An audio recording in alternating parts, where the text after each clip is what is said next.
Name's CJ Pettit. I'm in the Defence Force, so I've been in 15 years. I joined 2002. Done 11 years armoured corps, so I've driven tanks, shot at tanks, crew commander at tanks. From there, decided to change my life up and do operator movements. So that's getting people to the battlefield, supplies, all that stuff, bringing them back. Happily married since 2007. 3 beautiful boys, got the same passion I have, and I collect hot toys and Wolverine comics and all the good stuff.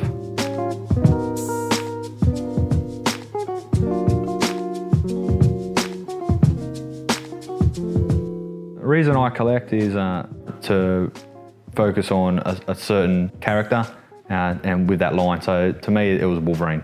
It started when year 4, when I had a lot of dramas, couldn't read and writing.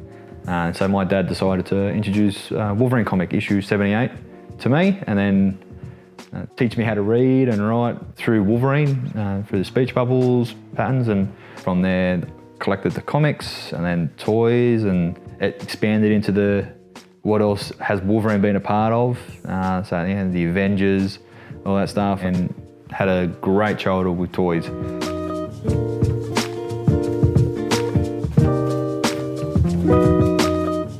So when I joined the army, you couldn't join with anything.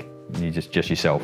And once I done what I had to do in the army, become the soldier, I finally got my girlfriend, got my house, got my dog, and then decided, well, that's mine, I own that, and it's time to start collecting back to the toys that I wanted to collect. 34 now, and it hasn't stopped.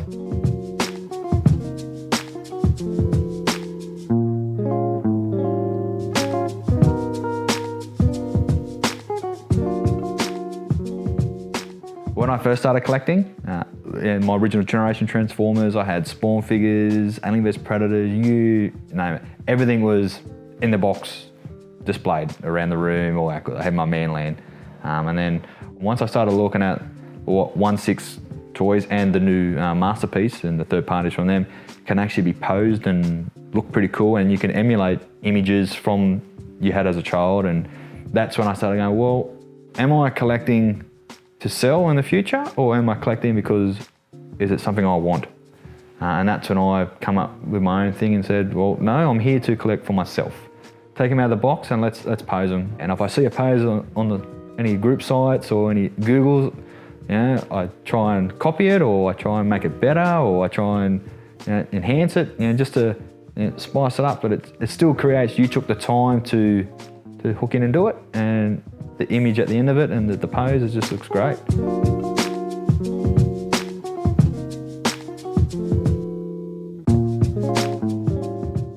So I buy a lot of like third-party other companies to actually enhance the hot toys look themselves. Yep.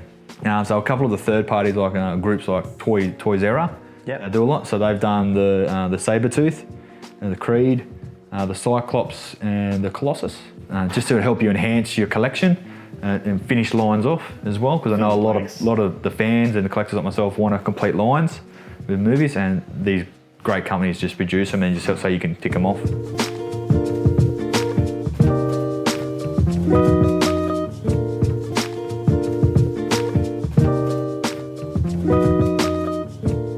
You definitely must have a decent Wolverine collection. Now I can see a lot over here. You got the mask, the figures.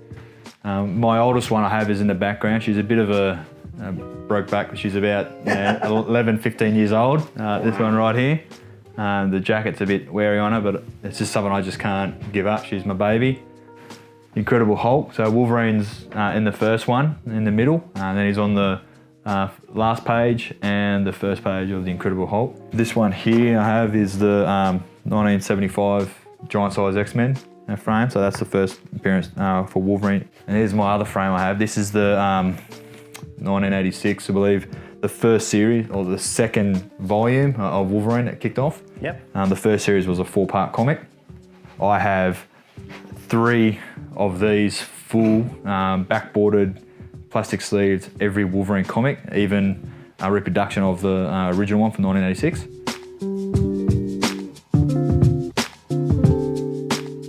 The stereotype you get, especially in the Defence Force as well. And so people think the collector is the comic book guy from The Simpsons. Sometimes it's pretty hesitant when you get to it. You're like, yes, I collect movie scale 1/6 size figures. You usually get the, oh, okay. Or you get the, oh, what's 1/6 or what's, what movie lines and stuff like that. Then you get to a little more elaboration and you meet people who have no idea. There is toys out there that for adults that do stuff, or you get people out there who, look at you and go, oh, I never pictured you as a toy collector. From there, you get to meet different people who stay on and go, oh yeah, cool. And you can not influence them, but what you've talked about or showed them photos, that leads to them looking at that and going, oh, I might start collecting. There's a couple of people at work, a couple of years ago, I introduced to the 1/6 line and fell in love with the Predator series. And then straight in and dropped $1,200 in 2 hours.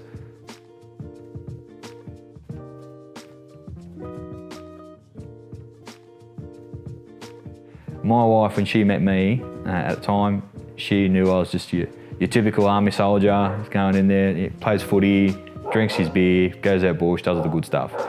This is, last 10 years, this is something she's had to adapt to, you could say, in a relationship. And the good thing is she's taken it with wide arms wide open. Joel, this is my lovely wife, Chantal. Chantal, this is Joel. Yep. Nice to meet you finally, yep. So you're behind the collection and she supports it. Yes. Yep. Does she know how much you pay? No. It has been a big journey for CJ and I. It started off quite small as a sort of just a hobby type thing. He found eBay, didn't you? And then as we've gotten, along our journey, he's gotten more and gotten into more of his collection. Yeah, I think it's a pretty cool selection that he has around the house and the fact that the kids really enjoy doing it. Which one's your favourite out of the whole collection? Thor. Yeah, I'd have to say Thor because I really like Thor in the movies. And the Hulk. The Hulk, I think he's pretty amazing as well. Like just the big significance of his size and stuff. They've got it, like the detail in their face and the hair and all that sort of stuff. I think it's pretty true to character and the movie. I think it's pretty cool.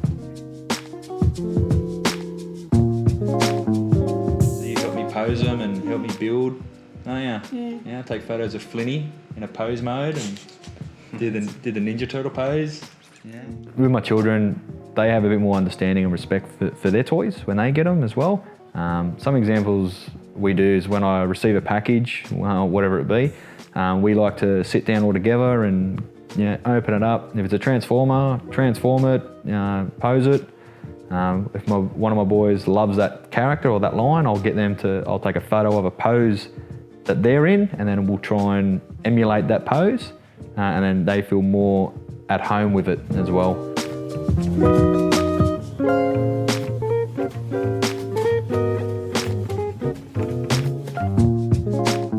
I went to my first Transformers Collectors Club Australia birthday party recently. Fantastic, loved it. Made some very good friends there, and that's moved to other lines of stuff that they collect that I can reminisce with. So going to like the Brisbane toy fairs and stuff, catching up with them, talking on Facebook, it just creates that, it tells me that I know there's somebody else out there that that collects, that actually really enjoys what I do as well. And it's good to gain ideas off them, their negative, positive views on things. Everybody collects different lines, has different budgets, has different displays. Everybody is different, and that's what I love about it. Seeing other people's perspectives on my collection, they're all genuine to me. The people I've met have been fantastic, and I cannot fault them. My only problem is, negative to that is, I wish I could catch up with them more, to be honest.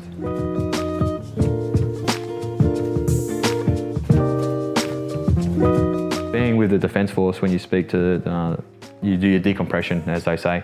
They say to find something that made you happy in your childhood, let it make you happy. And so a lot of people collect toys like I do myself, or something that reminisces to them.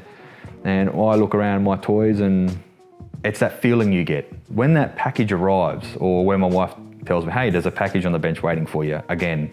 For me, it's cracking it open, and I have my boys there with me, checking it out, and then that smell, when you open that hot toy up or that Transformer smell, and it hits you, and then and then you get images through your head of, where am I going to put him? How am I going to pose him or her, Who they're going to go with? Where in the house is it going to go, And then at the end, once you do sort of put it where you want to put it, you go, that's the end. That's the pose I want. That's the image I've instilled. And that's the passion I love.